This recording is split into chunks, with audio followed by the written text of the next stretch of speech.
कृतांता में आपका एक बार फिर से स्वागत है। आज हम कहानी के एक ऐसे मोड़ पर हैं जहां महीनों का सब्र, महीनों का इंतजार एक ज्वालामुखी की तरह फट पड़ता है। ये वो पल है जब एक राजा का गहरा दुख एक भयानक क्रोध में बदल जाता है और एक भूला हुआ वादा एक बहुत बड़े युद्ध की पहली चिंगारी बन जाता है। तो कहानी की शुरुआत होती है राम के गहरे शोक से। बारिश के महीने बीत चुके हैं, आसमान साफ है और शरद ऋतु की ये खूबसूरती राम के दिल को और भी ज्यादा चुभ रही है। साफ नीला आसमान, चांदनी रातें, खिले हुए कमल, हर चीज उन्हें बस एक ही चेहरे की याद दिला रही है, सीता की। ऐसा लग रहा था मानो प्रकृति का हर सुंदर नजारा उनके विरह के घाव को और गहरा कर रहा हो। 4 महीने, बारिश के 4 लंबे महीने गुजर चुके हैं। राम ने बहुत धैर्य रखा, लेकिन अब उनके सब्र का बांध टूट रहा था। सीता को खोजने का वचन देने वाला सुग्रीव कहीं नजर नहीं आ रहा था और राम का दुख अब धीरे धीरे एक जायज गुस्से में बदल रहा था। देखिए, एक साफ समझौता हुआ था। सुग्रीव ने वादा किया था कि जैसे ही बारिश के 4 महीने खत्म होंगे वो सीता की खोज शुरू कर देगा। अब शरद ऋतु आ चुकी है, लड़ाई और सफर के लिए एकदम सही समय। पर सुग्रीव कहाँ है? वो तो अपने नए नए मिले राज्य और ऐशोआराम में डूबा, अपना वादा जैसे भूल ही चुका है। राम ये देख रहे थे कि जिस सुग्रीव को उन्होंने उसका राजपाट और उसकी पत्नी वापस दिलाई, वो आज कितना एहसान फरामोश हो गया है। वो भोगविलास में इतना खो गया है कि उसे अपने सबसे जरूरी कर्तव्य का जरा भी ध्यान नहीं। ये सब देखकर राम का दिल दुख और गुस्से की आग में जलने लगता है। और इसी गुस्से में वो लक्ष्मण को एक बहुत ही सख्त संदेश देते हैं। ये सिर्फ एक चेतावनी नहीं थी, ये एक सीधी सीधी धमकी थी। राम लक्ष्मण से कहते हैं, जाओ और सुग्रीव को याद दिलाओ कि वाली जिस रास्ते से गया है वो रास्ता आज भी खुला है। अपना वादा पूरा करो, वरना अंजाम वाली जैसा ही होगा। और अब कहानी का पूरा फोकस लक्ष्मण पर आ जाता है। वो अपने भाई का दर्द अपने अंदर महसूस करते हैं और उनके गुस्से की धधकती हुई आग बन जाते हैं। अगर राम क्रोध का कारण है, तो लक्ष्मण उस क्रोध का साक्षात रूप है। लक्ष्मण का किष्किंधा तक का सफर किसी तूफान के आने जैसा था। राम की आज्ञा मिलते ही वो गुस्से में रास्ते में आने वाले पेड़ों को जड़ से उखाड़ते और चट्टानों को तोड़ते हुए आगे बढ़ते हैं। उनका हर कदम उनके बढ़ते हुए क्रोध का सबूत था और उन्हें देखकर पूरी वानर सेना में दहशत फैल गई। लक्ष्मण का गुस्सा इतना भयानक था कि किष्किंधा के पहरेदार उन्हें एक राजकुमार की तरह नहीं, बल्कि खुद काल या यमराज के रूप में देख रहे थे। उनके आने की खबर से ही पूरी वानर सेना में भगदड़ मच जाती है।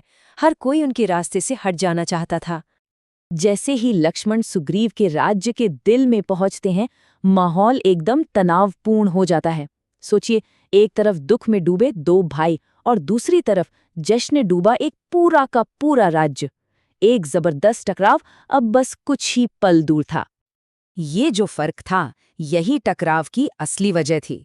बाहर राम और लक्ष्मण तपस्वियों की तरह जी रहे हैं, दुख और कर्तव्य के बोझ तले, और अंदर सुग्रीव के महल में शराब, संगीत और ऐशोआराम का जश्न चल रहा है। ये नज़ारा देखकर लक्ष्मण का गुस्सा 7वें आसमान पर पहुंच जाता है। और फिर लक्ष्मण कुछ कहते नहीं हैं।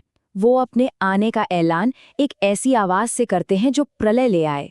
वो अपने धनुष की डोरी खींचते हैं और उसकी टंकार से पूरा का पूरा राजमहल कांप उठता है। ये वो आवाज थी जिसने सुग्रीव को उसकी मदहोशी से झकझोर कर रख दिया। जब संकट अपनी चरम पर था, जब हिंसा बस होने ही वाली थी, तब कहानी में एंट्री होती है एक ऐसे किरदार की जिसकी शायद किसी को उम्मीद नहीं थी, रानी तारा। वो इस कहानी में समझदारी, तर्क और कूटनीति की आवाज बनकर सामने आती हैं। लक्ष्मण सुग्रीव पर इल्जाम लगाते हैं कि वो एहसान फरामोश, झूठा और विलासी है, लेकिन तारा बहुत ही समझदारी से जवाब देती हैं। वो इस बात से इनकार नहीं करती कि देरी हुई है, बल्कि वो उसके पीछे का एक मानवीय कारण बताती हैं। वो समझाती हैं कि सुग्रीव ने सालों तक दुख झेला है और अब जब उसे सुख मिला है तो वो उसमें कुछ पल के लिए खो गया है। और फिर तारा अपना सबसे मजबूत तर्क सामने रखती हैं। वो महान ऋषि विश्वामित्र का उदाहरण देती हैं, जो मेनका के प्रेम में ऐसे डूबे कि उन्हें 10 साल भी एक दिन के बराबर लगे। उनका तर्क एकदम साफ था।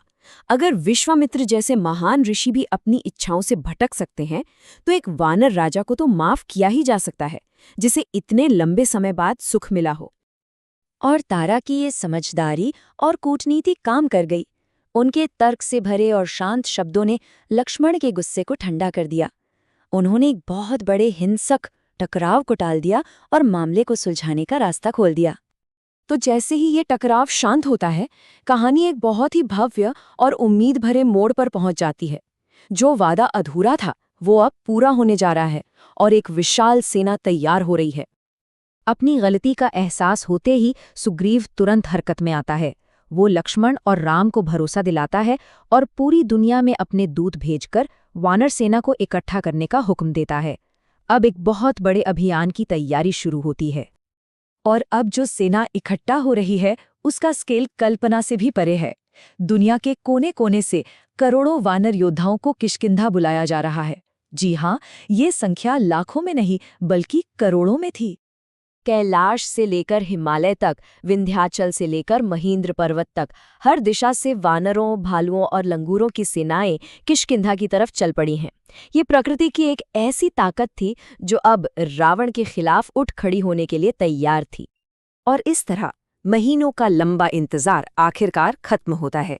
शोक और क्रोध की आग ने एक विशाल सेना को जन्म दिया है और सीता की खोज का महान अभियान अब हकीकत में शुरू होने वाला था।